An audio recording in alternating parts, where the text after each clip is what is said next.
Mac Power Users, episode 604, Workflows with Jay Miller.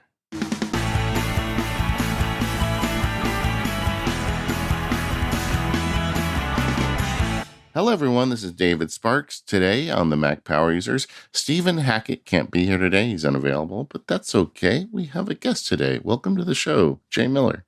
So happy to be here. This is podcasting dreams come true.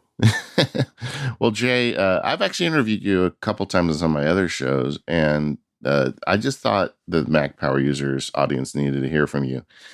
Just to do a little bit of an introduction, Jay wears many hats. He's a developer advocate by trade. That's how he pays for his shoes. So as a result, he gives a lot of conference talks, YouTube videos, and does a lot of work with communication. And as a result, he's got some really great ideas on how to use his Mac for that stuff. He also knows his way around the terminal and automation, and he's a podcaster new to the Relay Network with our friend Kathy Campbell. They've got a great new show called Conduit, which is on Relay. Just go to relay.fm/conduit. So, Jay, number one, I'm super happy to have you in the Relay family. And number two, really glad to have you on the show. Yeah, I've always dreamed of owning a Mac as a kid, and then once I was old enough to get my own Apple products, naturally I just kind of moved that way, and I think I've been doing that for the last decade and a half now. So not only do I feel older than I probably should, but hopefully I've learned something that I can share with the community. Yeah, I know. Sometimes people ask me, like, how come you didn't get the original Mac? And the reason was I was in high school and it cost $3,000. And that was like, I don't know, $7,000 with today's money. I don't know. It was a lot of money. I had a used Apple II, and then it took me several years to get into a Mac because they were expensive. But I get it, wanting to own one of these computers and then finally getting into the ecosystem. Absolutely. There were so many compacts and e-machines, and I think the first computer I ever got to work on was a Gateway 2000. So Wow, Gateway. that's back when processors were using megahertz still. Yeah, yeah. Well, it is fun to kind of think back how far the industry has advanced during our lifetimes. And that really applies to anybody listening to this show, because I feel like things have just accelerated so fast. You always wonder, when will it get to the point like the Star Trek moment where you just have a pile of iPads on your desk with reports on them and nobody says, but you don't have the iPad with the latest processor in it, or I feel like maybe we get to that point at some point, but I'm not sure if the rocket ship slows down during our lifetimes. Yeah, I don't know if I don't know if iPads will replace loose leaf paper anytime soon, but Yeah. I know my desk will be happy for it when it does. It would always crack me up about, how some ways that idea, I think they called it the pad, I think with two Ds, because Star Trek. But that was very, it was a lot of foresight. I know they also had a tablet computer in Space Odyssey. But the thing that always cracks me up in hindsight about Star Trek is Picard would have like 10 of them on his desk that go in his office, and it'd be like he'd have all these reports he needed to read, but apparently the technology hadn't got to a point where you could put 10 reports on one pad. You had to have a separate pad for each one, and that kind of cracks me up. But let's talk about some modern hardware. Jay, what are you driving these days? Yeah, so at first I thought it was so outdated, and then I actually took inventory of stuff, and I was like, well, I'm not doing too bad, but my all of my devices are Intel. I am dreaming of a day where M1X or M2 or whatever they decide to call it will enter my life, and it'll probably do in a big swing. So I'll be looking forward to that. But in the meantime, my main machine that I use is a 2019 16-inch MacBook Pro. It is one of the higher end ones. It's got the extended RAM. It's got the AMD graphics card in it, which I use because I do a lot of video editing. As you mentioned, kind of roles of the job there. The other devices that I use are a 2018 Mac Mini that I use as kind of a server. It isn't necessarily the strongest one, but luckily for me, it doesn't need to be. It often sits headless. I remote into it, and it's running a lot of the smaller things that I'm doing in my days. But on the that's it for the Mac side. On Well, the well, I well. the oh, Wait go there ahead. on the Mac though. So you got the one of the last out the door Intel MacBooks. One of the problems that I have is I tend to always get devices right when something new is about to come out, but this time I actually didn't have much of a choice. This was the device that the company that I work for was issuing. If I would have started maybe 2 months later, I would have gotten probably one of the early like MacBook Pros, the M1 MacBook Pros, but unfortunately the timing just didn't work out. Well, and it's easy to like, you know, get crushed over this. And Stephen and I are always talking about how much we love this Apple Silicon and what a revolutionary change it is. But you still have, you know, a fairly recent MacBook Pro that's fully loaded. I mean, you have a lot more RAM than I do. And it's a good computer. I mean, it's going to last a long time. Not everybody has to just like immediately throw all their Intel equipment overboard and buy the Apple Silicon stuff. Yeah, I think the only question that I feel like I'm missing out on, the only perk I'm missing on is some of the Apple Silicon integrations when it comes to things like Logic and Final Cut. I tend to spend a lot of time in those applications, and I tend to also have to run denoising to get that jet engine that also lives in my office apparently out of my recordings. Yeah, So it's if an M1 device keeps the fans from spinning up as much, then I'm all on board because that just saves me a bunch of time and energy in post. agreed, agreed. Well, I mean, they are amazing, but you can still love your 2019 MacBook Pro. I'll tell you, you said you got the 16-inch. Are you a big laptop guy by nature, or is it just the one they gave you from work? If I could, because in a world where traveling is a thing again, I would be constantly traveling.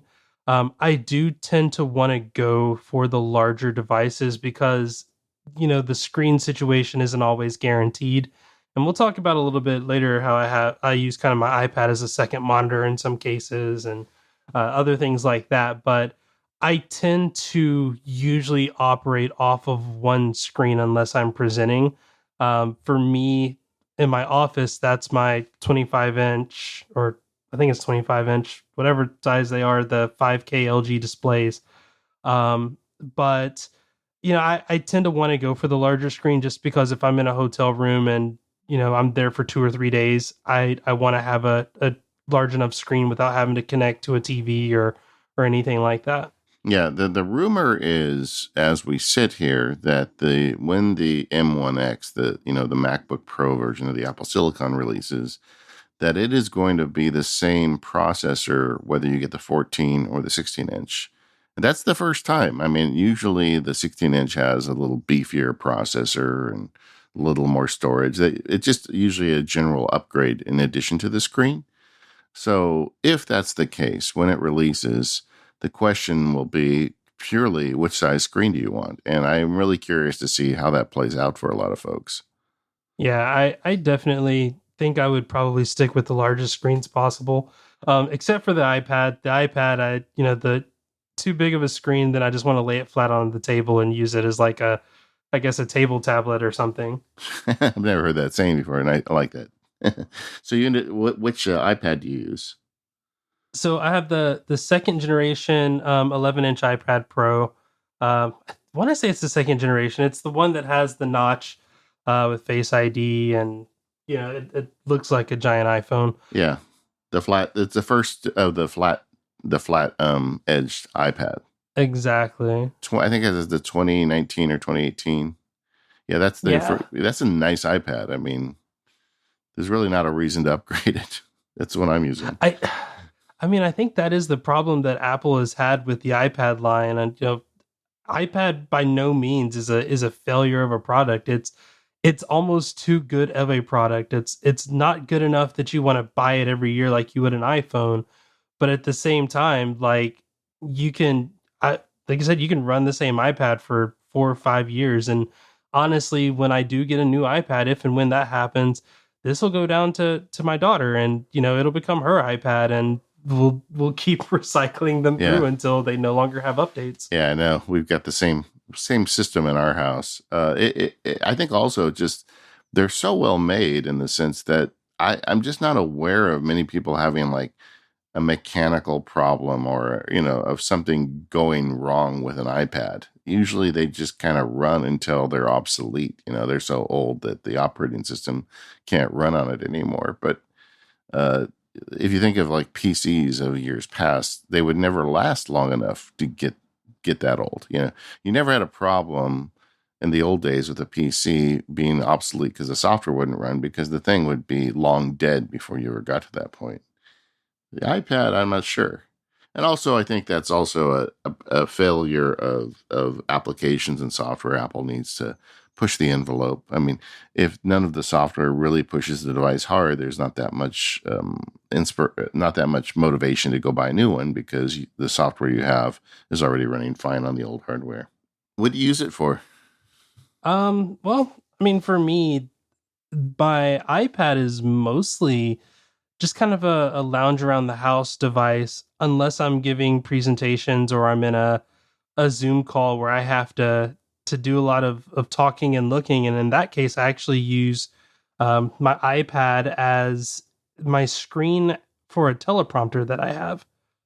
All right. Well, we're going to talk about that later because we're going to talk about video presentation. I want to get into this teleprompter because I think that a lot of people think teleprompters are for fancy newscasters and presidents, and in fact, everybody could use a teleprompter. So we're going to get to that. What about your iPhone? So I have the iPhone 12 mini. I like the mini. I'm not I don't really pick a side in the mini must go or the mini must stay, war, but at the same time, I used to have larger phones. I was like, larger phone, just another thing to carry. Smaller phone's kind of nice, especially right now where we're spending a lot more time at home than anywhere. That said, I made the mistake of running the beta on my 12 mini, which has started to show its battery woes. But even then, I think that at the end of the day, I might go back to a larger phone in the future just for battery life. But it's not too big of a deal if I'm not running betas, I guess. Yeah. So for listeners who are not crazy like me and Jay, uh, running betas can be fun, but one thing you're always guaranteed, whether it's a good beta year or a bad beta year, but you are always guaranteed to get like 60% of your battery life that you were getting before you installed the beta. And that's because Apple's doing a lot of testing and reporting and it's a beta. So they're not worried about maximizing battery life. They just want to make sure all the pipes are connected in the beta. And then like right before they release it, suddenly your battery gets remarkably better. Like I think that's like the last thing they do is like reconnect all the battery saving stuff. And an iPhone mini is got a small battery in it to begin with. So yeah, that you should have saw that one coming, Jay. That said, the introduction of MagSafe to the iPhone line has been pretty helpful. We have a couple of MagSafe chargers, so when I'm at my desk, I just set it on the charger. I have a little cheap stand I got off of Amazon that Yeah. I just set it in so I can look at it, and it's almost always charging. And then when I'm here when I'm in my room, I actually have you know those little stands that they use at Apple stores. Like I have one of those, and I just set it down on my nightstand, and it just sits there and charges away. So there isn't a lot of time where it's not Yeah. either close to a charger or being charged. But at the same time, when you go on those day trips or you're out and about and you're not in your car charging, you're starting to feel the pain of like, oh, now my phone's at like 30%. Oh, now it's at 20%. Oh, okay, we got to go soon. Yeah, like suddenly a world where a lot of us are suddenly working at home all day. A bad or not a bad, but a smaller iPad battery doesn't feel as painful because we are all charging them all day as we move around our homes. it will be interesting to see what it's like when they get out. But I don't think we've talked to anybody on the show about the iPhone Mini because it is a very small iPhone in comparison to today's standards. I forget, isn't it about the size of an iPhone 5S? Yeah, that's kind of the feeling that I had, and I love my iPhone 5S when I had that. I think that was actually one of the last phones that I had that wasn't a plus sized phone. And of course, one of the things that a lot of people remember was the 5S was the last of that model, that kind of that design, that Yeah. rectangular like edge design. And they've kind of gone back to it now. So, during the iPhone 6, 7, you know, in that era, it seems like I preferred with the squared edges, the smaller phone, but then with the rounded edges, it was a larger phone for me. Yeah. Not sure if there's a pattern in there.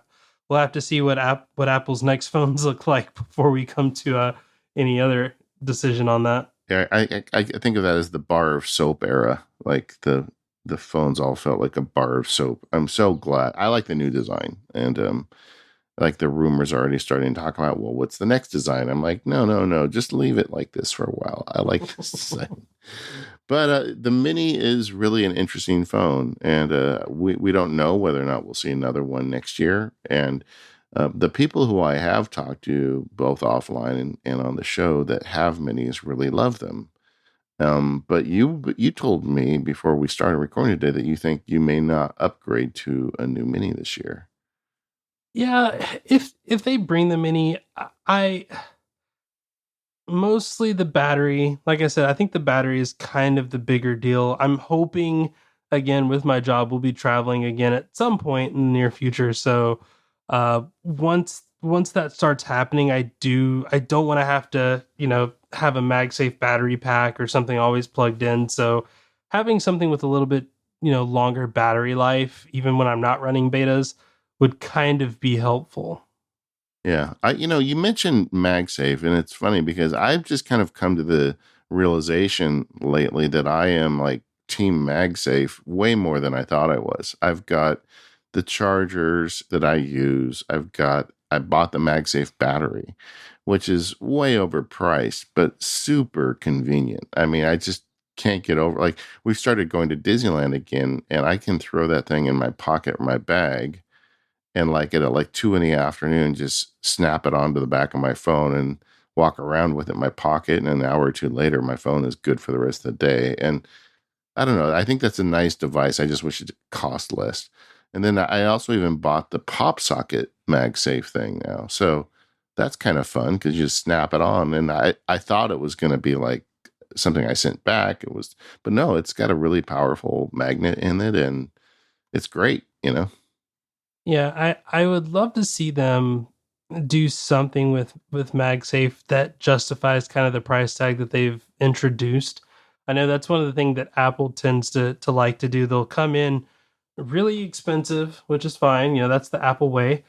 But then after that, they'll start adding features on, and the price doesn't change Yeah. unless you're talking about something like AirPods or AirPods Pro. That's a whole nother design. And but if they can put more technology into the same form factor, usually the price stays the same, even though they've added new things to it, which I kind of appreciate because you just grow to expect it. But I remember they used to have, well, maybe they still do. They have the little magnetic points on the iPad where they use data and you can transmit data across. I would love to see something like that to where, I can use MagSafe, have the other end plugged into my computer, and then now I can transmit data from there. Or, you have, giant MagSafe connectors for hard drives and things like that, or even a hub. Like that'd be great if I could just plug a hub, into my phone, or maybe they'll bring MagSafe to the iPad or something like that. Can you imagine like one of those like old fashioned like Western Digital 6 terabyte, spinning drive hard drives that you plug into the wall with like a little circle on the side and you just snap your phone to it. I think the sad thing is I probably see that before I see one of the smaller ones. But then the problem is it's a spinning drive, so the magnet would erase your data randomly just once in a They would while, maybe once a week. Oh, Be that's a like good one. be like going to Vegas with your data. This episode of the Mac Power Users is brought to you by 1Password, the easiest way to store and use strong passwords. Just go to onepassword.com/MPU in all caps and get 20% off your plan. 1Password is the product that allows you to create, store, and manage strong passwords for all the various websites and services you use without requiring you to remember them yourself. With 1Password, you just remember your one password and the application does the rest. But it's so much more. It also gives you the secure vault where you can store secure information, and they have these great plans for your company or your family. The other day, my daughter texted me to say, "Hey, I just updated the Disney Plus password in 1Password." And I realized that I'm actually raising my children right. They updated the password and they actually told me about it. But that's really easy with the 1Password family plan because all you have to do is update the password in your 1Password account and it notifies or stores it in the vaults for everybody else in the family. It's just really simple. And we have all these different passwords we're trying to manage. 1Password does that for us. In my family, we've got a vault that my wife and I share where we keep the banking and some of the more sensitive passwords. And then we've got a separate vault for the entire family. And that's where we have the Disney Plus and the Netflix and the other passwords like that stored. Moving passwords between the vaults is as easy as copying and pasting them. It's just really easy, and it gives me peace of mind as the dad. 1Password tracks your passwords, so if you have duplicate or weak passwords, it'll tell you. It also keeps track of the websites you're using, so if there's a known compromise at a website you use, it'll tell you should change your password at that website. I'm not going to keep track of that stuff. I'm really glad 1Password does that for me. And best of all, I can recover 1Password access for family members so they never get locked out if they lose their 1Password. So go ahead and check out 1Password for families at onepassword.com/MPU in all caps and introduce your family to better online security and safer browsing habits. I've been a 1Password for family subscriber for years. In fact, I just got my renewal notice and I'm going to happily pay it. I'm really happy with the way the 1Password for families has influenced my children's security habits on the internet. And I hope they take that with them once they grow up and move on. Either way, head over to onepassword.com/MPU in all caps, sign up today, and start making your family safer. All right. One of the reasons I wanted to get you on the show, Jay, is you and I were talking about all the crazy stuff you're doing with video presentation work. And as a developer advocate, advocate is part of the word there. And a lot of us, whether we're in legal or sales or a student trying to advocate for a better grade, all of us are trying to figure out better ways to present ourselves in this world where so much of the communication now is done over the internet. And I don't think that's going away even if the world starts opening up. I think we're still going to be doing that. So please, Jay, share us your secrets. Well, definitely. And like you said, part of being an advocate for a long time was that let's get in person and have conversations, usually over really good food. That if anything, like let's bring back the travel so I can enjoy my dietary like enjoyment from around the You're a world. foodie?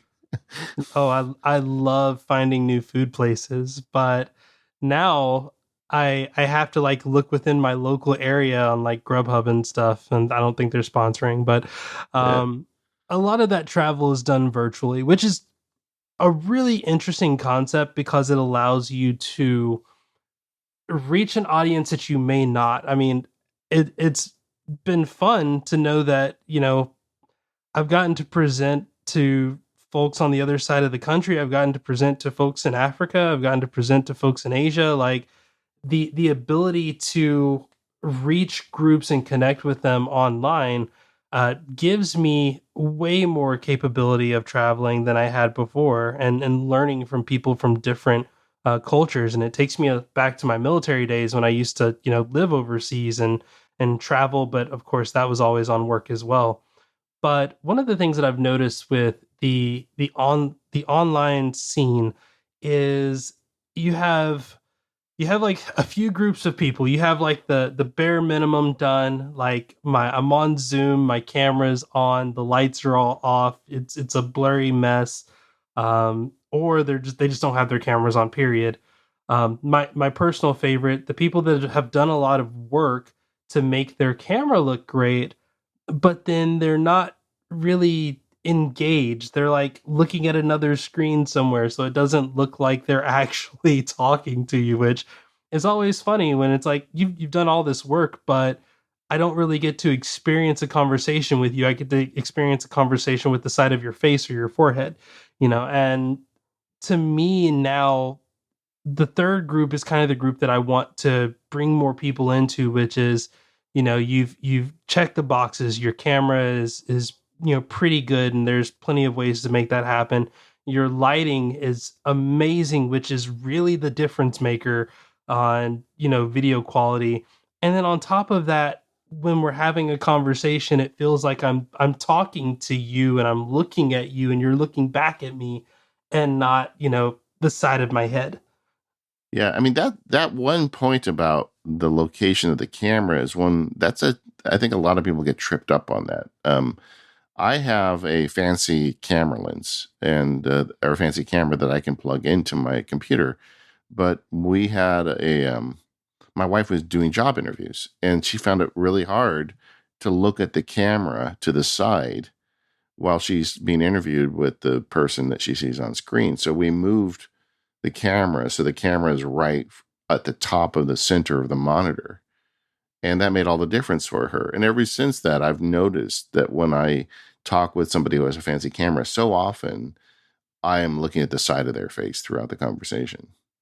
Absolutely. And sometimes it's just as simple as taking that video call window and bringing it as close to the camera as possible. That way, if it's only a few millimeters up, you might look like you're looking a little bit beyond them, but it's much better compared to, the person looking down and away and you're like, are you paying attention to me? When you're talking, that I and I mean, there's also some of the other good things with presentations, making sure you have do not disturb set on, which I run. I probably run more apps on that than I should. I'm sure they probably fight with each other from time to time, Yeah. but I think that you know y- a lot of the interesting moments that happen and become cemented on YouTube, or is when you're giving a presentation, you're doing well, and then all of a sudden you get a text message, or someone messages you. And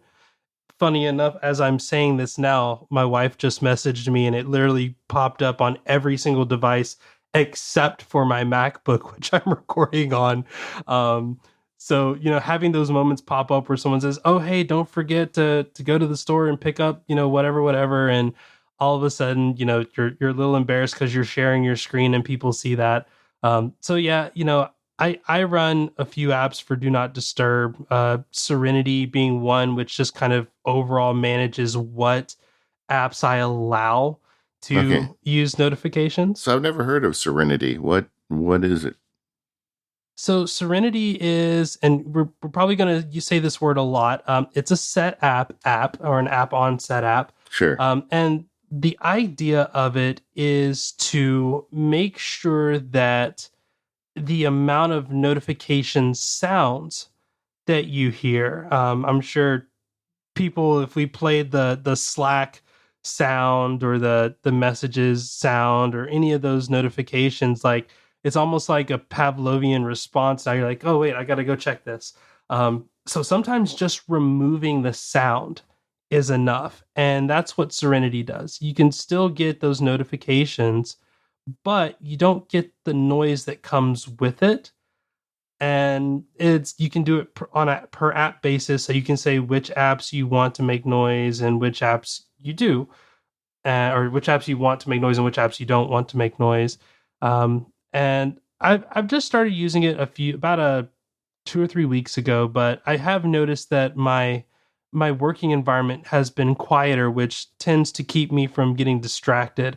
But it also has the side effect of, you know, because I record for podcast, I often have my input device being something that will play system sounds because I use a soundboard. Yeah. So you don't want to be recording and all of a sudden have a giant ping in the middle of it, and then you have to go and record all that stuff over again.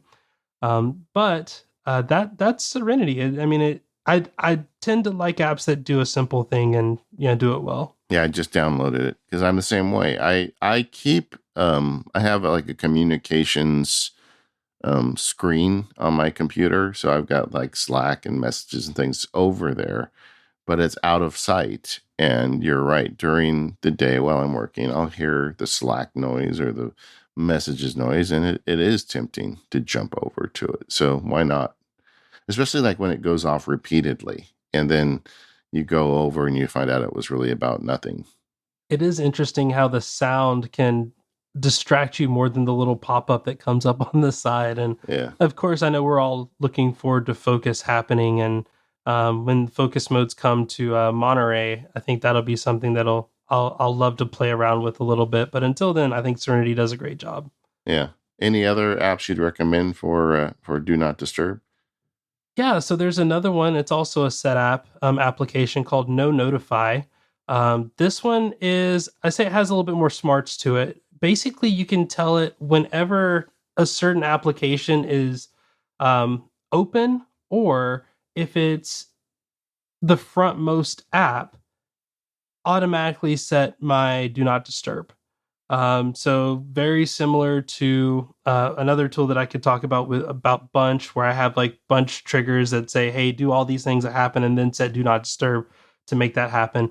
This one kind of does it on its own, and you don't necessarily have to worry about like automations or going into a mode through a certain route. It's just, hey, if the application's open, "Do not disturb" is on. When you exit that application, "Do not disturb" turns off. If that, you can even set it to where if it's only the frontmost application. So if you're giving a presentation, you're going to have, we'll say Keynote, given the latest Mac Power Users episode. Sure. If you have Keynote open, you can say, hey, while Keynote's the frontmost application, do not disturb is automatically on. So while I'm presenting, I know I'm not going to get any notifications that pop up, or any of those pinging sounds.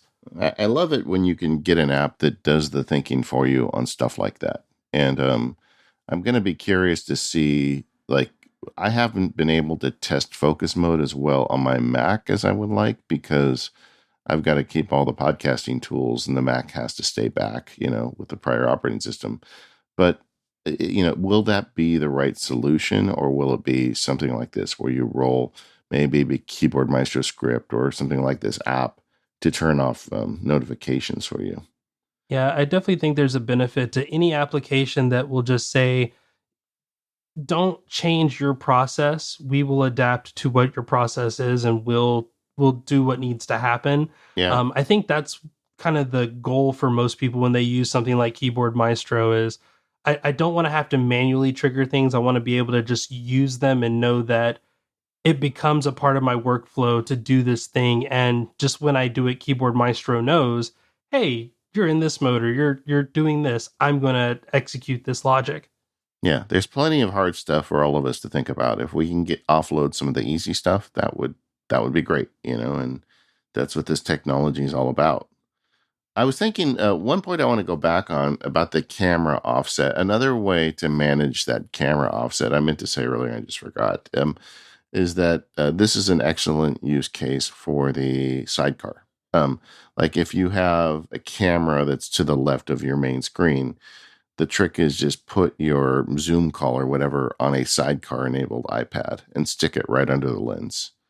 And that's another good way to get your eyes back on the camera. Absolutely. And like you said, it is very much get whatever window you're going to be operating out of as close to that camera as possible. Or, down the road, if we talk about, having a teleprompter, it literally becomes the thing that you're looking at. Your camera, you're looking at your camera and the screen at the same time, which is a really cool setup.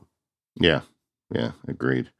What do you think of? So you talked earlier about the importance of lighting, but that is such a nebulous concept. I mean, there are people who will go on YouTube and watch all the lighting videos and deal with all of that. But for a lot of folks, that's like a bridge too far. What can you tell people to help out with lighting? I am definitely that person that looks at all the lighting videos.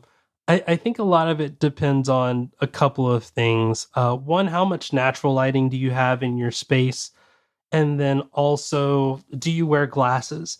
Um, those tend to be kind of the two things you got to answer. Everyone wants a ring light. Ring lights, they give you the funny pupils, and they've been made famous by TikTok, and a lot of YouTubers now use them. But you'll notice most of those people don't wear glasses, because ring lights can also give you a gigantic glare on your glasses. So you have that problem. You also have the problem of, if you put the lighting directly in front of you, then it shows up in your glasses, and you look like a cartoon character with just the white light reflecting from your eyes. But then also, if you put it onto the side, then you have this weird instance of looking somewhat like an evil villain, where only half of your face is properly lit. Yeah. And this is kind of the challenge. So what I would always suggest is go with a diffused light. That way you don't get any shiny spots on your face. But then also find those points to where your light can sit, to where you have as much light on you as possible diffused without giving you a large glare. And for me, that tends to be overhead. But I also just bought a bunch of more lights. So soon I'll Yeah. be going with the having four different lights on like many different sides. But again, my use case is very different. Most people can, get away with having just one good solid light, that gives them a good balance across their entire profile. Yeah. And just to pile on with this topic, usually you have a window in the room that you do these meetings with. And so open the window and see where you're lit by natural lighting. That's the best anyway. And like in my case, I stuck my desk up against a large window. So I have tons of light coming in all around my monitor. And I don't need any lighting when I do Zoom calls or that type of call. But when I turn around and do like stuff for Max Sparky or webinars or whatnot, I do need some. So you look at, what is the natural state, and then you correct for it. Like if you've got a window on the right side coming in from your right, then maybe get a little LED light off Amazon. They're like $50. Honestly, they aren't that, you don't have to go crazy. And the LEDs they low power. You can run on batteries even. They don't get hot, because if we had this conversation 5 years ago, we'd be telling people to buy these lights that like heat you, make you sweat because they're so hot. That none of those problems exist anymore, and it doesn't cost that much money. But just look at where you're starting, and like if you have a dark side of your face with what you're doing, getting a little light and just sticking it on a little tripod or whatever is going to massively improve the quality of your camera and the way you look compared to everybody else on the call. Absolutely. I remember the first few couple of years that I was making YouTube videos and working with people. I had heat lamps that I was using for lighting, and I would literally just tape a piece of printer paper over it to diffuse Oh, the wait, light. a heat lamp? Oh my gosh. You can, but they're like $2 at like Home Depot. Yeah. So you get what you can, and you just put like an LED bulb in there, and you just plug it in, and it bounces the light off. And like I said, you can get away with just putting a piece of printer paper over it and just taping it onto the front of the heat lamp, and that worked as a really easy light diffuser. Nowadays, I have a little bit more, I guess, high tech lighting situation from LumiCube and Elgato, but I mean, I always tell people, work with what you have, and you don't have to go out and spend hundreds of dollars on lighting until once you're getting paid to do these videos, then maybe that's when you do it. But if you're just you just want to look a little bit better on your next Zoom call, I think there are ways that you can do it that aren't too expensive. Yeah. Okay. So LoomCube was a company that kind of made its bones with a really tiny light that you could fit in your pocket. And it's great, like if you're taking an iPhone out and you want an alternate lighting source for night photography. And they're like waterproof. They've got a magnet on the back of them so you can stick them to things. People use them with their drones, for instance. But they've really kind of opened up a whole new category of products for people shooting video at home. What did you get from LumeCube? So I have the LumiCube Panel Go, which is a little bit larger than the traditional cube. It's a rectangle. It's about I would say about it's about a 3 by 5 actually. It's about the size of an index card. But of course that means it's got a nice grid of about 100 and something LEDs in there that really make your face pop. And of course you can do the lighting settings and different light temperatures and different contrast to it, which that was kind of why I went that route. Again, my job at some point travels involved, so you want something small enough that you can pack with you, pack in your go bag, but you can also adjust it based on whether the hotel room has a window or not. And you don't want to have it be too bright and blinding you, but you also want to make sure you got enough space, space and lighting, if that makes sense, to fine tune and adjust so that you're not coming out, super bright or super shiny, as I call it. Um, and I think that this was kind of a good middle ground to that. It also has some tripod stands, and it came with a actual tripod, so I can just attach it and set it down right behind my monitor and adjust it as I need to. Yeah, and then you also mentioned that you're using the Elgato key light, which is a very popular light for this problem. Yeah, so I have an Elgato key light, and I actually have two key light airs on the way. The air is just so that if I need to move around, I have a little bit more mobility. But the thing I like about the key light system is that you can mount it. I also have the Elgato master mount system, so there's like 15 things attached to that thing, and it looks like Doc Ock behind my computer screen. But at the same time, it gives me the ability to set everything the way that I want it and then just leave it there and not worry about it. But again, the key light airs are nice because you get that same quality lighting, but it's a little bit more mobile. If you need to, for instance, right now I'm recording when what I call my remote office. That way it's a little bit quieter. And if I were doing video presentations here, which I do regularly, I don't want to have to take my key lights off the mount and bring them into the other room and then set them up in there. But I can unplug two key light airs and then just set them on, the table and then present and still have a pretty good lighting solution. Yeah, and the Elgato stuff is great. I mean, they're the same company that makes the Stream Deck, so you can attach the Elgato key lights to your Stream Deck, and they've got nice controls. I have really become a fan of a lot of their products. A friend of mine, Mike Schmitz, just bought the low profile mic stand that they have that lays low, where you can slide your mic in and out without having this big arm over the top. And they are answering problems that have come up with all these folks working at home. I think it's interesting that even in kind of in this time, you had Elgato, which was originally a gaming, they were a gaming company for live streaming, Yeah, kind of come in and address like you can use this for more than just gaming. You got to think about it. Like people who are live streaming and they make their living doing that are trusting these tools to look and sound their best, on stream multiple times throughout the week to hundreds of thousands of people. So why wouldn't you trust it with your Zoom call of 15 people, or if you're giving a big presentation, why wouldn't you trust them to look and sound your best just because it has that gaming moniker to it? And I think Elgato has also done a really good job of dispelling that myth and going beyond to also make things that are one, they look nice, they operate nice, but then they also are aesthetically pleasing, so you don't feel like you have to be a gamer and subscribe to the gaming culture, like all the flashing lights and things like that happening around. You can have a really professional setup and still go this route that many gamers have trusted for years on end. this episode of the Mac Power Users is brought to you by Text Expander from Smile.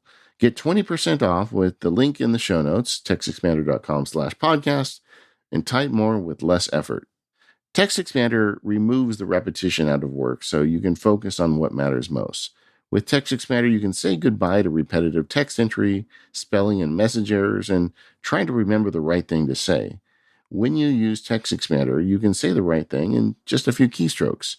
It's better than copy and paste or scripts and templates because Text Expander snippets allow you to maximize your time by getting rid of the repetitive things you type while still customizing and personalizing your messages. For instance, with Text Expander, you can put a fill-in field. So if you have a Text Expander email, you can put a fill-in field for the recipient. So it says, Dear David, instead of Dear or To Whom It May Concern or something like that. It even repeats those fields. So I could have the David field repeated in the email and it personalizes it throughout. With Text Expander, you can also do things like hard-code in tab keys so you can tab from the subject line to the body. You can run Apple scripts to make it even more customized. There's just so much you can do with this. It also inserts date and time or does date and time math, so you can put that in your snippets as well. I just find so many uses for Text Expander, both as a nerd and as a lawyer, that I really couldn't get by without it. If you haven't tried Text Expander yet, you should. We've got a great deal for you. Just go over to textexpander.com/podcasts and sign up there for MPU. Tell them you heard about it here in Mac Power Users. You'll get 20% off your plan and really start saving time immediately. So join Steven and I and a whole bunch of other people and start using Text Expander today. That link again is textexpander.com/podcast to learn more and sign up. Thanks, Text Expander, for all of your support of the Mac Power Users. Well, you mentioned earlier, Jay, the idea of using cameras or alternate cameras to improve your video call. One of the ones that came up recently on the show was Camo, and I noted that you're a fan of that app too. Where are you using Camo? So I've tried most of the use your phone as your camera process. Yeah, I tend to use it now as a secondary camera. sure. That's something, for me, if I'm doing a product demo, or if I want to have multiple camera angles in my presentations, which I try not to get too fancy most of the time, but sometimes it just makes sense. That's when I'll use something like Camo, or again, Elgato they purchased a company called Epic, or Epoch. I'm not sure how that's pronounced. But they have an app that kind of does something similar, but kind of less features. I think that's the thing I really like about Camo, is that they give you the capability. If you're willing to pay for it, you can really dial in, your look and feel from your camera, and you can control it from your computer. And I think that's kind of the big thing that some of the other apps, like NDI's NDX app, the NDX HD, I think is what it's called, that that one you're controlling everything from your phone, which is kind of hard to do when your phone is set up and is looking at you. Whereas with Camo, they also give you that software on your computer that you can go in and you can start making some of the adjustments that you need to. Yeah. And then for hooking up the big boy camera, what do you recommend? So I use an Elgato Cam Link. Again, we should really talk to Elgato about sponsoring. Yeah, I this guess show. I should. They've got enough of my money already. They could probably pay for the sponsorship with all the stuff I bought from them.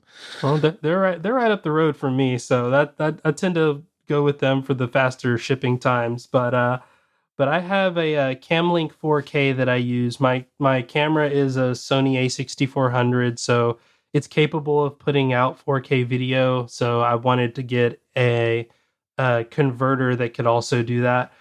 Funny enough, I also use that same Camlink 4K to connect my Nintendo Entertainment System to my computer if I ever want to share that. So Wait, Nintendo Entertainment, is that the one, the really old one?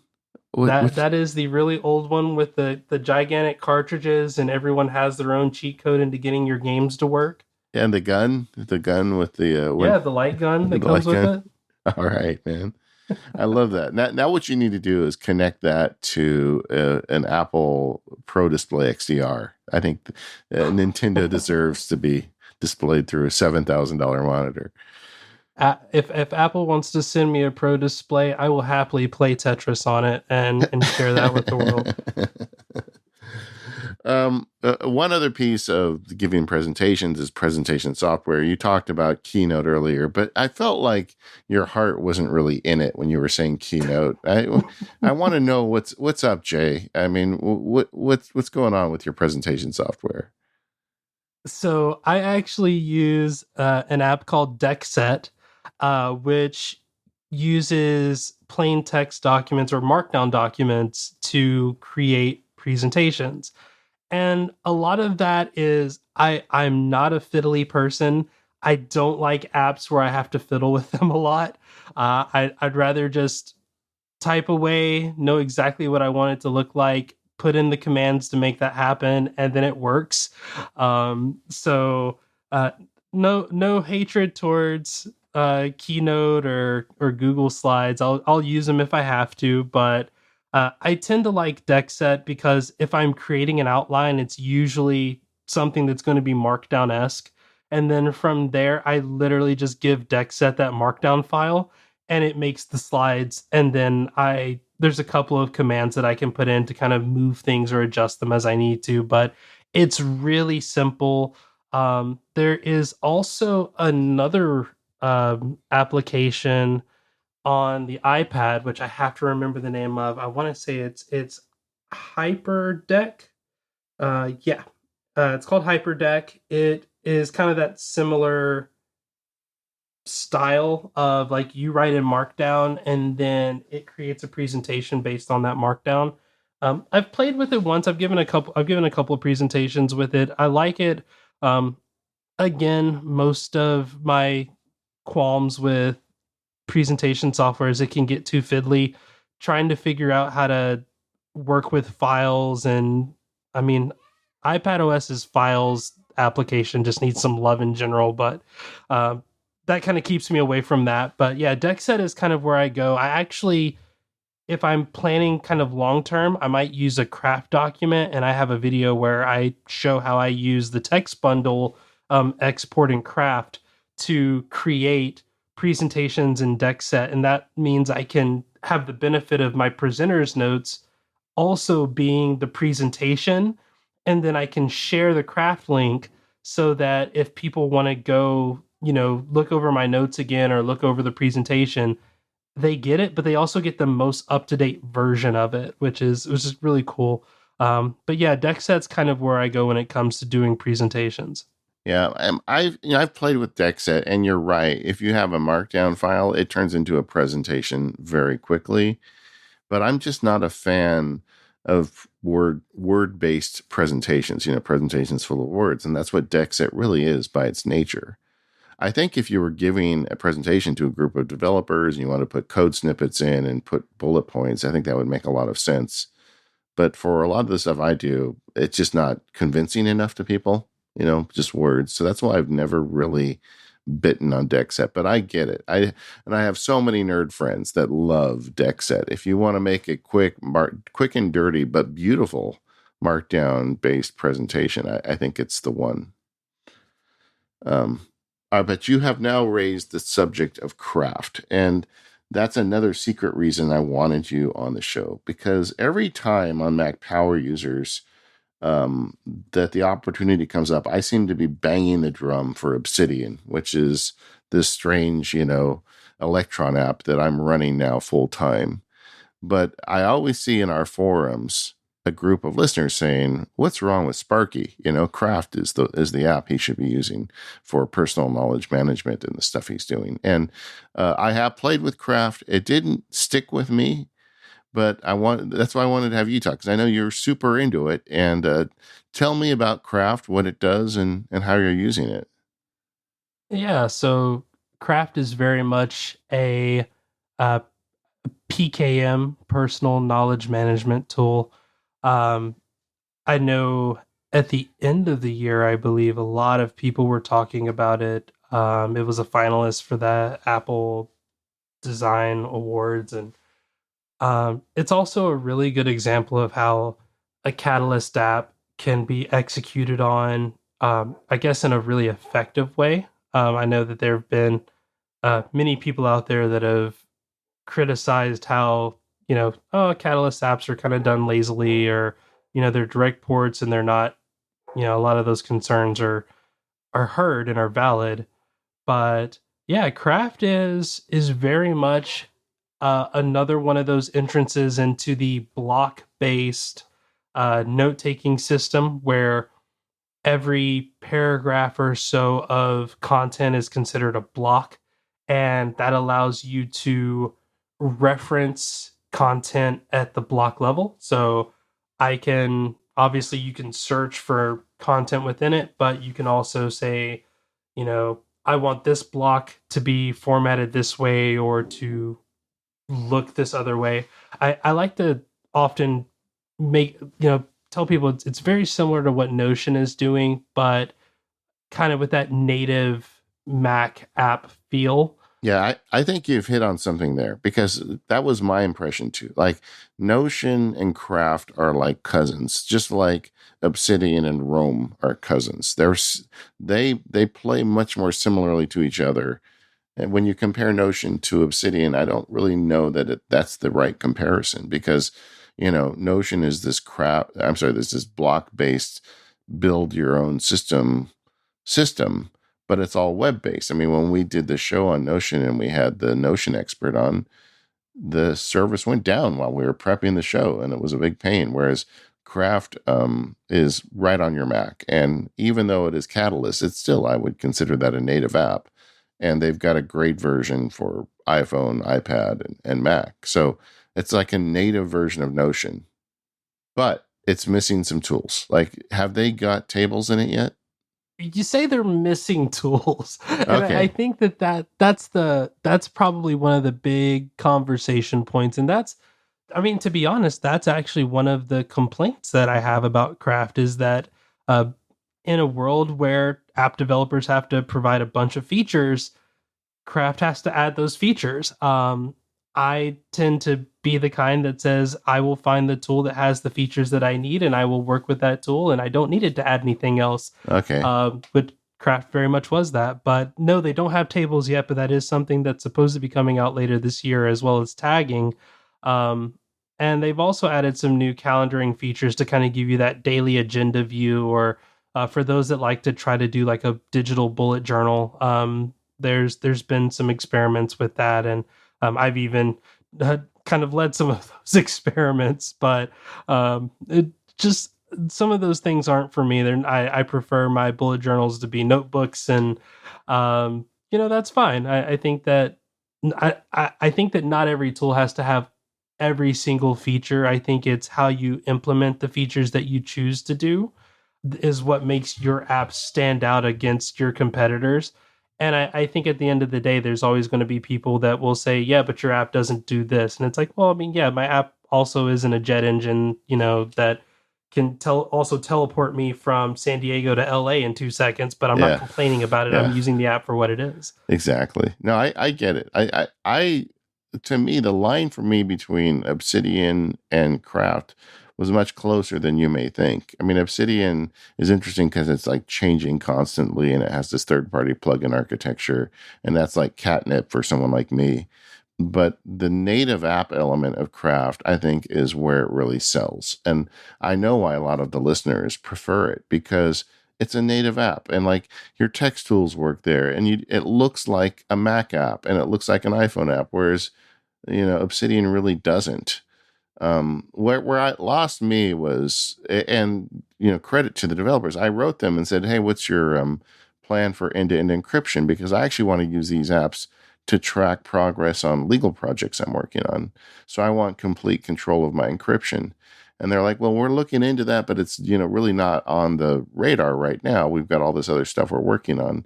And they were completely honest with me about it, which is that's so awesome because often developers will say, "Oh yeah, that's next," even though they don't have any intention of ever doing it, just to get you in. And these guys, I feel like they're the real deal. They want to make an amazing app, but it just there was a couple features missing that wouldn't work for me. But I am a fan of Craft, which is why I wanted to kind of give it some time here on Mac Power Users. Now tell us how you're using it in your day to day life.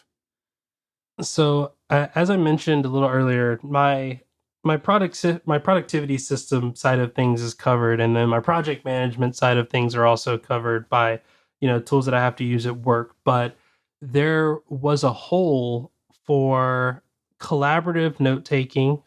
You mentioned Conduit that I do with Kathy Campbell, and we manage the entire podcast in Craft. So. Uh, every episode is a document, and we have a template that we use where we just duplicate the template and we fill it out. There's a checklist in there that we go through every recording to make sure that we get our audio off to the editor, and that we work on the show notes and who's responsible for doing what. And the way that our show is set up, it's kind of similar to MPU, where we take turns, as the quote unquote host, and we manage that as well. Like, oh, hey, this is Jay's presentation, or this is Kathy's. So we do that. We also track all of our future episodes that we have planned, and that's where that block based system works really well, because you can just have a checklist of like, oh, here's a list of all the different topics that we want to cover, and then, oh, I like that one. Let's make that one an episode, and then you turn it into a page, and it's there and it's ready to go. The other side of that is with my job, I do a lot of coordinating with diversity, equity, and inclusion companies and organizations around the world. And anytime someone tells you like, oh, we're planning an event or a sponsorship or all of these things, they take time. So it's nice to have like a single space that I can go to that says like, okay, let's update this organization based on the meeting that we had. And as I mentioned before, Craft has this daily view that integrates with your calendar. So every event that you have the ability to create a document based on that event. So it's really cool that I can make that event. When I'm in the event, I turn that event into a document. I'm taking my notes, and then I just tag it with the same tag as the ongoing project that we have.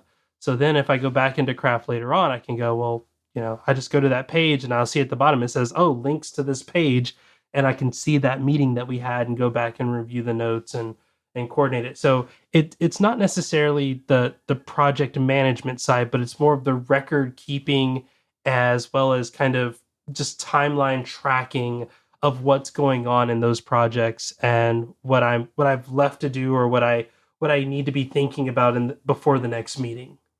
Yeah, another reason why I draw that line between Craft and Notion is the excellent collaboration. Rome and Obsidian really aren't built for that, but with Craft, you can have a public page, which I'm assuming you and Kathy probably share, or you can go in and do all this work together, and you don't have to worry about like trying to like cobble together a Google sheet or something. This episode of the Mac Power Users is brought to you by Squarespace.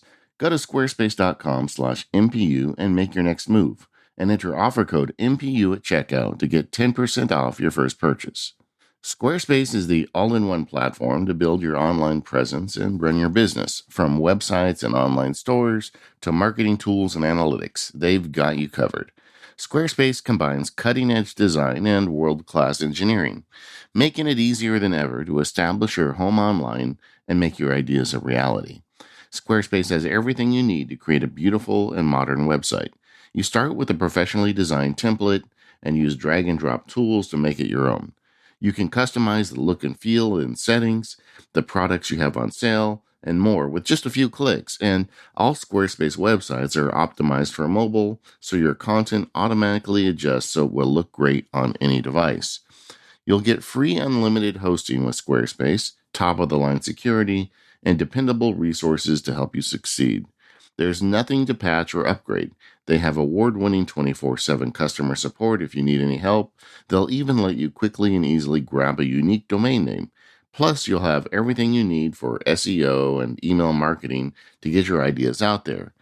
You can use Squarespace to turn your big idea into a new website, showcase your work with their incredible portfolio designs, publish your next blog post, promote your business, announce an upcoming event, and much more. I've been a Squarespace subscriber for many years. I subscribe for both Mac Sparky and for my law practice. Also, we have a couple other subscriptions in the house. My kids have sites, and my wife and I have a site for the Disneyland Field Guide. But just recently, I decided I didn't like the look of MacSparky.com. So I went in Squarespace and used one of their pre designed templates and then started tweaking it to make it work for me. And I'm super happy with the way the website came out. And all of that was done with the built in Squarespace tools. So head over to squarespace.com/MPU for a free trial with no credit card required. And when you're ready to launch, use the offer code MPU to save 10% off your first purchase of a website or domain. Once again, that's squarespace.com/MPU. And when you decide to sign up, use the offer code MPU to get that 10% off your first purchase and show your support for the Mac Power users. Our thanks to Squarespace for their support of the Mac Power users and all of Relay FM. Now, before the break, we were talking about craft, and one of the points that we really didn't get into is collaboration. I feel like that is a major selling point for craft, and one of the reasons why I tie lines between craft and Notion, the idea of collaboration, because Obsidian and Rome, the other two big players in this PKM space, don't really do that. But craft does give you the ability to easily make a public page out of your notes. How are you? Is that the stuff you're doing with Kathy? Yeah, so the public pages I use for my presentation. So like I said, those are kind of my show notes, and that's how I create my my presenter's notes versus my, you know, presentations in deck set, and people get access to that and they can just click the link and it takes them to it, and often I'll short link it so it's just a bit.ly or what, or something like that. But with Kathy, we have a shared space, which I think if there was any one complaint that I had about Craft is I wish that they would support real-time updates in on the web, so that if someone, if I'm in a meeting and I send someone like, oh hey, the meeting notes can be here, then as I'm updating the page, they're seeing the updates. Whereas now they actually have to refresh. But that's not a big deal. There are other tools for that. But with Kathy and I, we have, a separate space from, what she's doing with Roboism or some of our other shows, and what I'm doing with my job and kind of my own personal area. And, we can just sit there and work together. And I often tell people that the point when we were demoing uh, Conduit as a show, it was amazing to see how fast we were able to just, throw ideas in and leave feedback on each other's ideas. And, it's even something as simple as coming up with, the name of the podcast. Someone put in, what about the productivity podcast or something like that, Yeah, and you're like, no, no, I don't yeah, like it, too yeah. redundant or whatever. What about this name? No, no, no, no, no. And like you just sit there and you're just typing back and forth, and it was almost faster just typing out the ideas and getting it out and being able to respond to them than it was to just verbally say those things. And it was a really cool experience in doing that. Now, are you also using craft for, personal knowledge? I mean, are you putting, like, for example, I have a note in Obsidian on my dog, and I've got the vet and an activity log of any time I have to, like, take her in to get a shot or whatever, and things like that. So it's like personal knowledge that I just want to keep at a handy place. Do you do any of that type of stuff with craft? I'm personally not I'm not the best when it comes to uh personal knowledge management. A lot of that goes with using tools like Hook, where I Yeah. can say, hey, this is some cool information, let me just make sure I have a record of it somewhere, and then I can do a universal search for it, or use Hook to search for it and link it to other items, including maybe craft notes. But I think that tends to be the area where a Notion, or sorry, where Rome or Obsidian, and like you said, kind of differs from Craft, is that personal knowledge base. I i just i've never been able to make that work for me. Yeah. Not to say that it, has to, or not to say that, there's a flaw in having it or not having it. I personally live out of my notebook, so to me that is my personal knowledge management, and that tends to be my management for about 4 to 6 months at a time, and then from there I take out all the important stuff and migrate it into the next notebook and move along. So what you're saying is you'd have to be anal retentive to keep a markdown page about your dog, but you said it really nicely.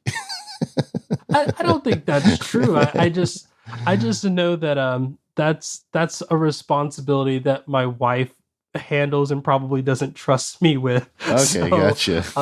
I tend to let her do it. And I know we have the folder that has like the table on it where like, oh, last visit was this time at this date and all of this. And that plus the giant wall calendar that we have that has all the, family pets included, doctor's appointments and things on it. We can tend to find that information pretty quickly. But that said, I'm also a cat person, and if the cat has a problem, she just tells me. There I you don't go. have to think about it too There you much. go. The reason I asked that though is one in my exploration of the craft. It's very much kind of when you organize your notes, it's a folder based system. And thankfully, they added nested folders. When they originally had it out, it was just one layer of folders, which was rough. But they added nested folders, so it's very easy to kind of put something together that way. But I'm just curious if anybody, and maybe this is something for the forums, if anybody's using Craft for true personal knowledge management, how are you structuring data? Because I feel like that's the only model that I could come up with, and I wanted something more flexible.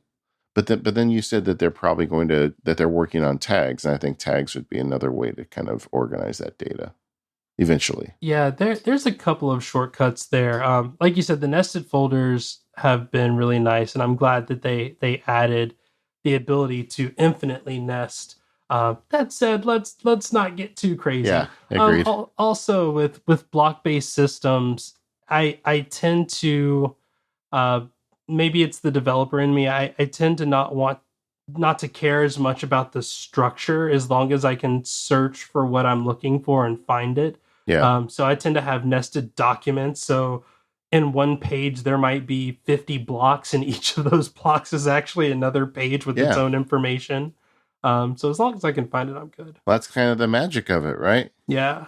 That actually is an answer to my question. I mean, really, just combine it into like a reference page and just make everything an individual block off of that. Yeah. And there's a system that I've mostly used now where I've kind of made tagging work where I have a document where the only thing in the document is just the name. And that's like my tag document. So anytime I want to reference something, I just link to that tag. And then if you go and search that page, when it pulls up at the bottom of that page, it'll say here are all the other pages that have referenced this document. So then I can just click on that and I have a long list of items there. And then again, there are things that like you could use hook to link two pages together. So if you're on one page, you hit the key commands and then all of a sudden you have a list of all the other pages that are related to that one page. Yeah, we had Luke on the show. I think it was last year or earlier this year about Hook, and I think listeners still sometimes have a hard time wrapping their mind around a hook. So let's just go down that rabbit hole for a minute. Explain in your words, what is Hook to you, and how are you using it? So Hook recently actually got a good update, which kind of changed how I use it a little. Hook now also integrates with Pinboard, GoodNotes, and Instapaper. So if I'm on the web and I'm searching for something, I can just hook it, which is the verb. You use the keystroke commands and say, "Hey, copy this to hook," and now it'll automatically add an entry into whatever read it later services you have enabled. For me, I use Pinboard and GoodNotes. I don't know why I use them both, but that's neither here nor there.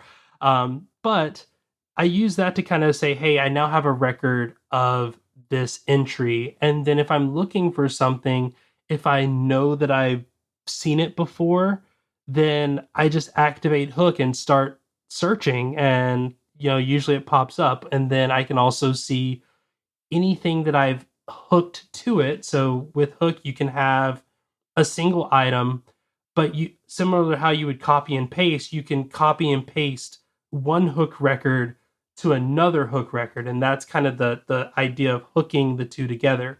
So for instance, we have our planning document here.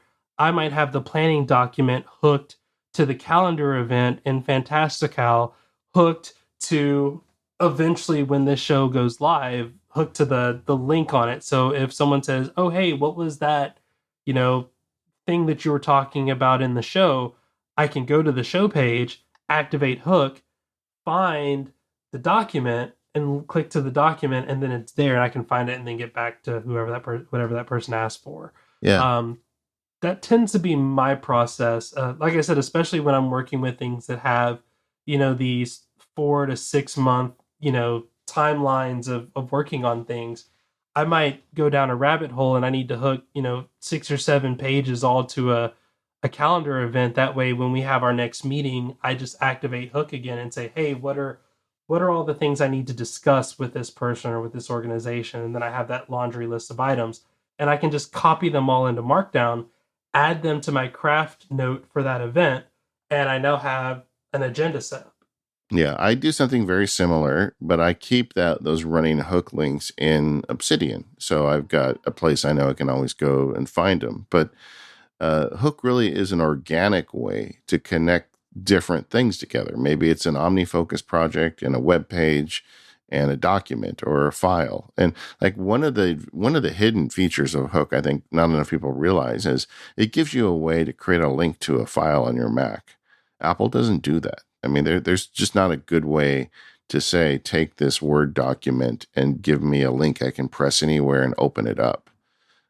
So it really is a powerful application, whether you just use it to pull links or you use it to actually hook things together. I mean, that's the reason we had Luke on the show. And the way that they've set that up as well, you have the ability to, even if you move the file, even if the Yeah, file, I've had items that have been hooked that are in my trash, and I'm like, wait, why is this not working properly? Which, yeah, yeah, hopefully we can get that fixed. But yeah, it's great to know that I don't have to remember where the thing is. I just have to remember that it's in Hook. yeah. It's really powerful, and I think that one of the best things you can do to be a power user at any technology is to figure out the contextual nature of it. This is a drum I bang on every chance I get. But the idea that I want to work on Project X now, and I only want my computer to feed me things related to Project X. I don't want it to distract me with email about, the sale at REI. I don't want it to give me notifications from the Slack channel about, my Dungeons and Dragons club or whatever. You just want to be able to focus on Project X, and Hook is really a great tool for that problem.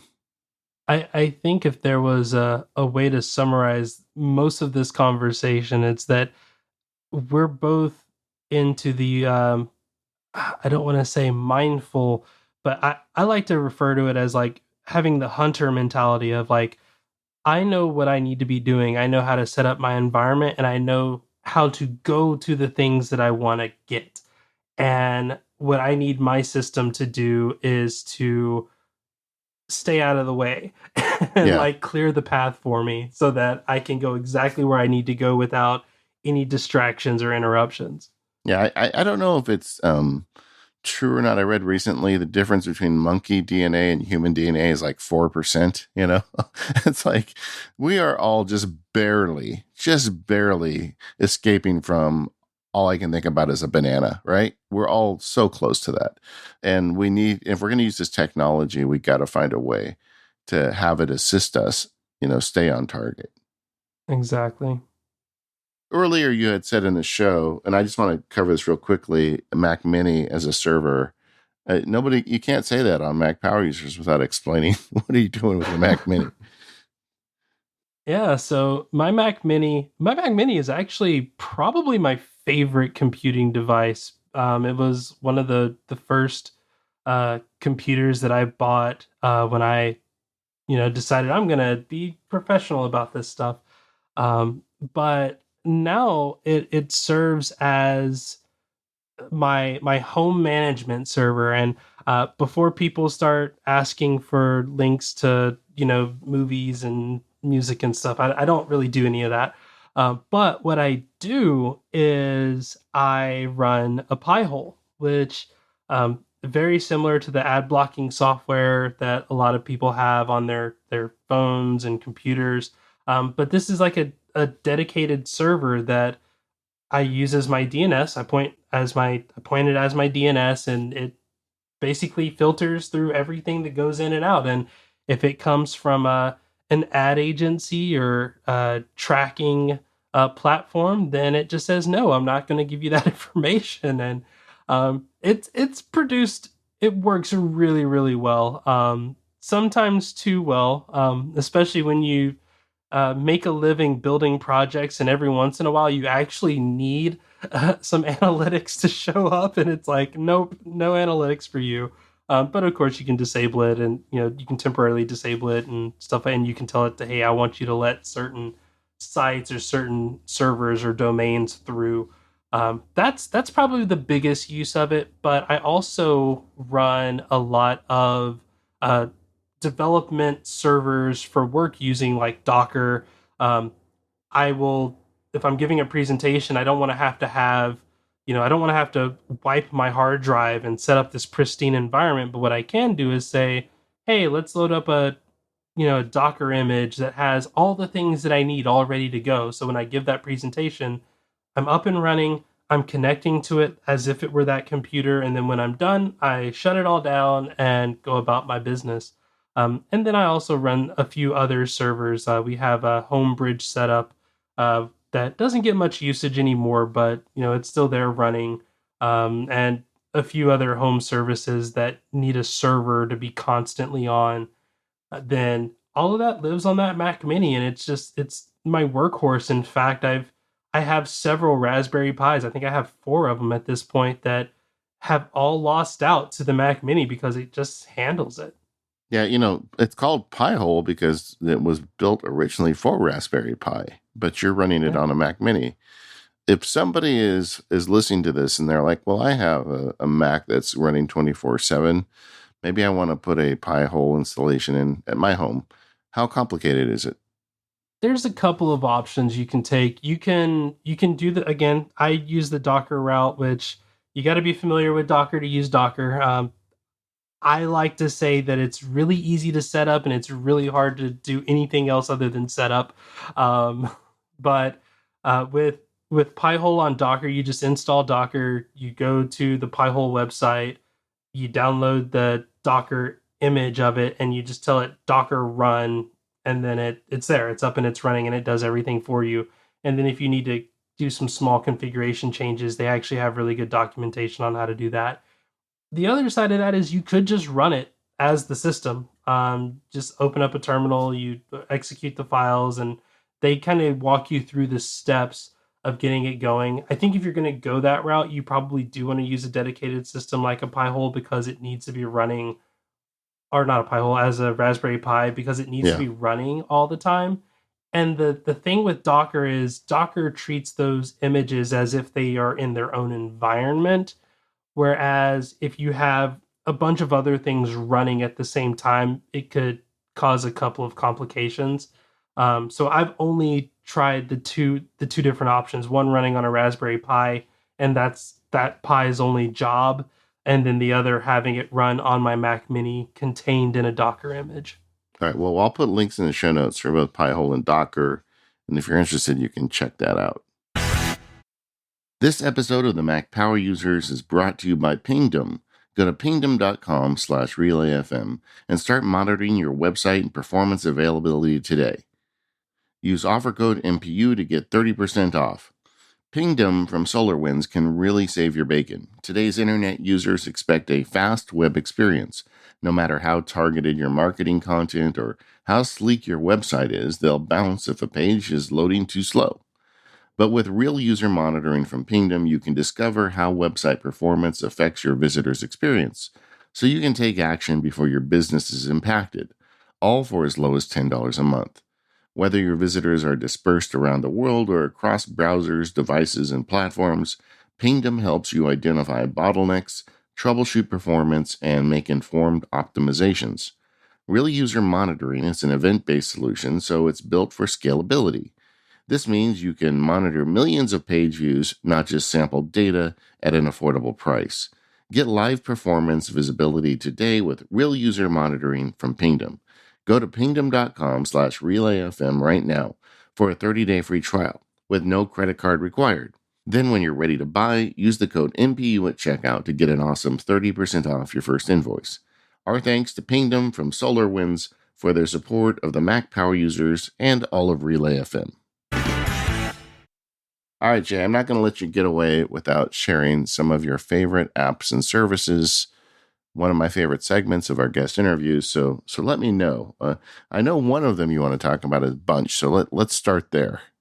So Bunch has changed how I do contextual computing on my Mac. Bunch was created by Brett Terpstra, the Brett Terpstra, um, uh, famous around the internets, and it's designed very much like Dexset. Instead of having an interface where you work with different tools and documents and things, you have a single document where you just put text in, and it has its own little language. It isn't too hard to learn. I say it's easy to learn. Pretty easy to master. It just takes time, and you start realizing all the crazy things you can do with it. But the simplest example of this is when I started this recording, I launched the podcasting context in Bunch, and that did a bunch of things. No pun intended there. Yeah. It set do not disturb on my computer. It made sure that my audio input and output devices were set correctly. It made sure that Zoom was the only thing open and everything else was closed. And that was kind of a headache because I had to reopen my notes, but that's fine. There's actually a menu that I could choose from. So it says, like, hey, what kind of podcast are you doing? Are you doing an interview? Are you doing a solo, content? And based on that response, it furthermore triggered a bunch of Keyboard Maestro workflows to make sure that audio hijack was set properly and all the naming and stuff was set correctly. So it's really cool that it's not the only tool that I use, but it makes it so easy to just get in, start working, and then if I need to make an adjustment, I don't have to try to figure out, okay, where in the weird cycle is thing or do things go. It's like, okay, hey, I'm looking at 10 lines of text. Maybe it's line 7 that instead of opening or closing Safari, I just say, hey, don't do that anymore, and I just delete that line, and then Safari stays open. Yeah. I mean, it's a application to set up your computer for contextual work, really. And because Brett is Brett, it's like really easy. I mean, I cannot understate how easy this is. Like to open an app, you type the name of the app. That's it. I mean, we did a whole show on this over at Automators. It's Automators 75. And if you're interested in this, I'm going to put a link in the show notes to go check it out. But I think it's one of my favorite projects that Brett has made because it's just so useful. And I hope a lot of people check it out because this is one of the best ways to do computer setups, which I think are just brilliant. That to sit down, getting back to our contextual computing conversation earlier, sitting down and saying, okay, now I'm going to do sales work, or now I'm going to do email, or whatever it is that I'm going to do now. You push a button and your computer gives you the ideal app layout and the ideal setup to do that the most efficiently. I mean, that's the way it should be, right? Absolutely. And I mean, I get paid when Bunch works. I actually have a bunch that for certain projects that I work on that are, it's freelance work. And when I close out that bunch, when I say, hey, I'm done working on this, it updates my timing and stuff. It sends a message to my stakeholders, and depending on what time of the month it is, it opens up my billing platform to make sure that I document that time and my time for the month so that I get paid on time. So I think it's fantastic that it's as simple or as complex as you want it to be, and the trick is just getting started, and Brett's done a really good job of making that extremely easy. Yeah, the learning curve is very easy. I mean, it's just Jay's describing some advanced usages here, but just the basic level, set up your computer to do this project is not hard. And I'd recommend everybody check it out. Go listen to Automator 75. Go to the website bunchapp.co. Just give it a try. What else is getting you excited these days on your computer? So I we mentioned at the beginning of the show, I know my way around a terminal. Unfortunately, when you're doing presentations all the time, it's kind of hard to do a lot of that in a terminal. It's not impossible, but it's definitely easier if you have kind of a modern text editor with, some nice features around it. So I've been playing around with Nova, and Nova is a code editor brought to you by Panic, the same people that have made a bunch of amazing things, including the Playdate, if I remember correctly. Yeah, it's Uh, Panic. you know, got a lot of cool things happening over there, but I think that the conversation around having dedicated app makers for the Mac ecosystem. That's kind of a hot button topic these days. Um, I think the team at Panic shows a good example of if you want to stay small, you don't necessarily have to, but if you want to stay small and you want to make those decisions, you totally can. And there are some benefits to it. So Nova is a code editor that looks like it belongs in the Mac ecosystem. And I think that's probably the biggest compliment to it is that it feels like it is exactly where it needs to belong. Where some of the other code editors that are there, they look the same on every platform that you use, but that means they don't necessarily look like they belong on your system.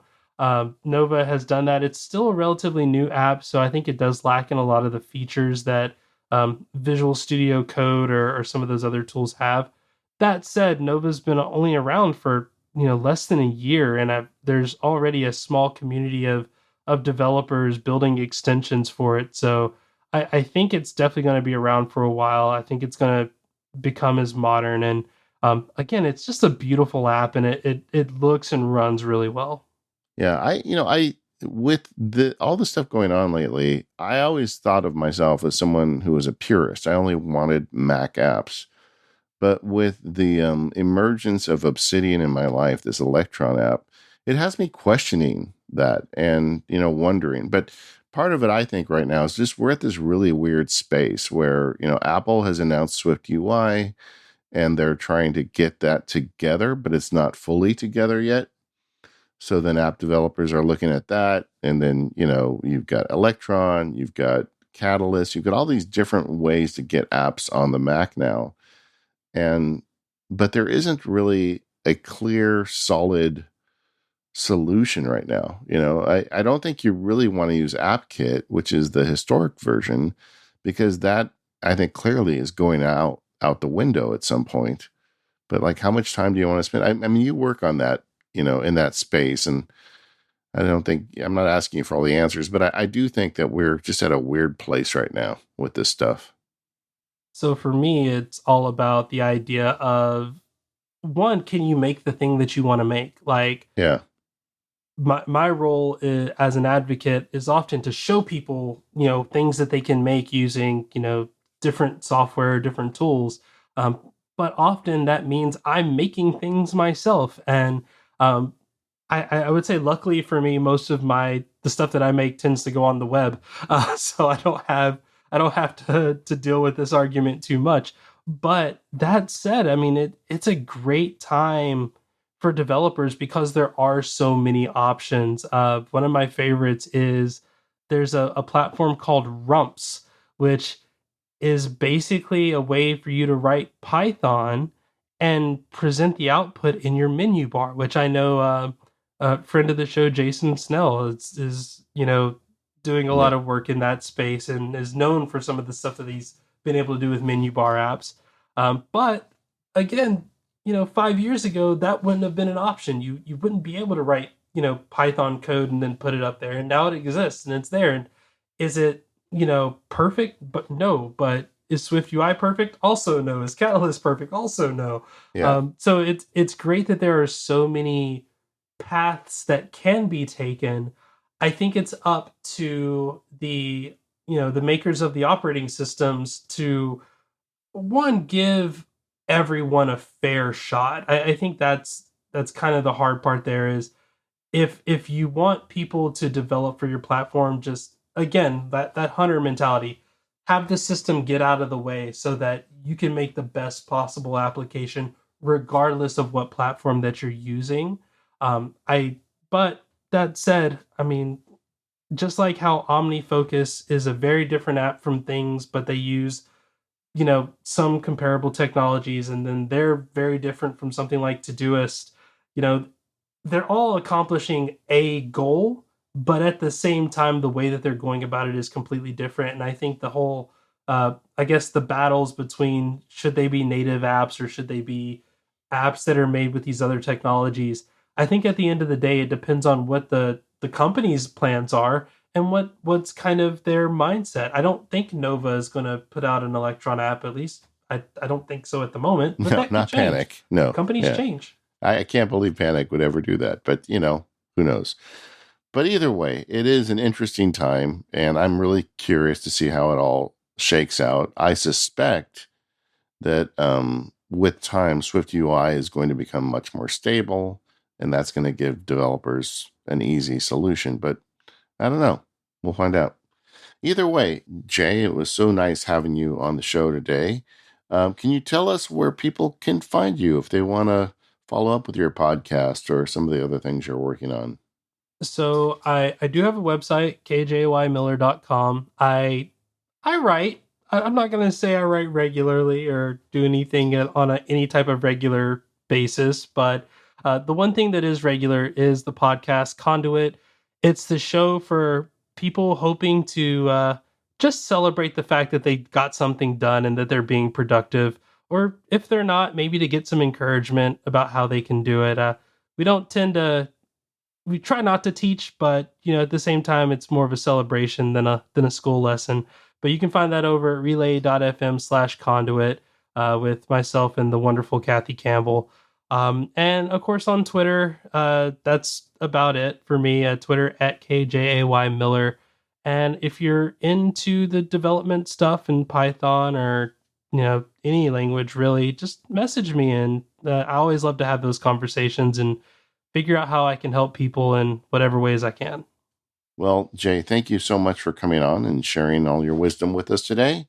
And also, especially, thanks for sharing all the details on craft. I'm so happy we could have somebody on the show that's a craft power user.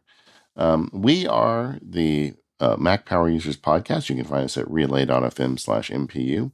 Thank you to our sponsors. That was 1Password, Smile, Squarespace, and Pingdom. On More Power Users today, Jay and I are going to be talking about his analog journal. We're going to go the opposite of technology, so I'm looking forward to doing that. For you More Power Users subscribers, thank you for your subscription, and stay tuned for that. For the rest of you folks, see you next week.